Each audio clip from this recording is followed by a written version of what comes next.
The really big watershed year was 1990, when two companies, Monsanto in the United States and Norsk Hydro in Norway, both decided to do voluntary environmental reports. And in the case of Norsk Hydro, they had a verification process, and that was unique up to that point.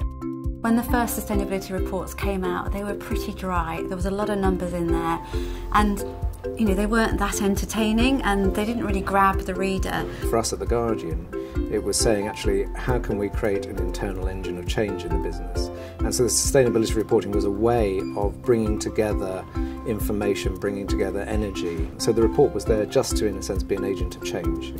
I think a big driver for the change that we've seen was the realisation who was reading these reports. And the reality is that that data is really important for some investors, for some NGOs, but by and large, the majority of people that you want to engage with probably don't need the detail of the numbers and actually need stories. They need this whole agenda to be brought to life. These standard template reports full of numbers, nobody's reading them, and they know that. So people are looking for more creative ways to engage stakeholders through conversation, through videos, through YouTube. Creativity is vital.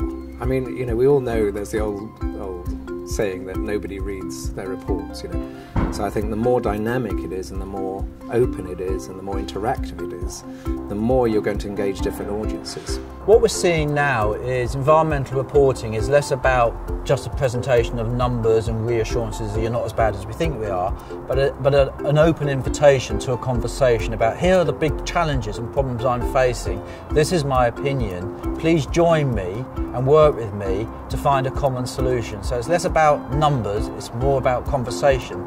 I think we'll continue to see an opening out with new issues, new metrics and so on, and a great deal of stakeholder engagement around that. But at the same time, if we're really going to engage financial markets, financial analysts and so on, we've got to put this into a format that they understand. So I think integrated reporting is probably in the next sort of 5 to 10 years the big thrust here. My sort of number one prediction about what sustainability reporting will look like over the next 5 or 6 years will be a lot more about storytelling. There'll be far more creative ways of telling the story. Well, for me, it's very simple. Talk about your products.